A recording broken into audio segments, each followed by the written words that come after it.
জীবন নিয়ে আপনার উপলব্ধিটা কেমন? দেখো, জীবন হচ্ছে, আমি কোথায় যেন বলেছিলাম, life is nothing but a journey towards death. মৃত্যুর দিকে ক্রমাগত এগিয়ে যাওয়ার নামই হচ্ছে জীবন। এর জন্য এগিয়ে যাওয়ার এই যে জার্নি, এই জার্নির মাঝখানে অনেক কিছু ঘটে, অনেক আনন্দ ঘন পরিবেশ যায়, সময় যায়, অনেক অনেক অনেক বিব্রতকর সময় যায়, অনেক বেদনার সময় যায়, অনেক লজ্জার সময় যায়। এই জার্নিটাই হচ্ছে জীবন। আর সর্বশেষ কি মনে হয়েছে আপনার এই জীবনটা থেকে?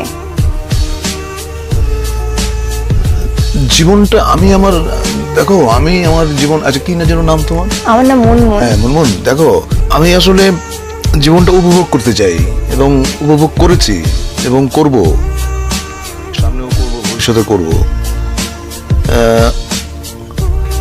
জীবনের অনুভূতি আসলে এটা তো ভাষার কোনো ক্ষমতা নেই এটা ধারণ করার। এটা এত ব্যাপক, এত বিশাল যে তুমি ভাষায় এটা প্রকাশ করা সম্ভব না। You have to feel it in your heart.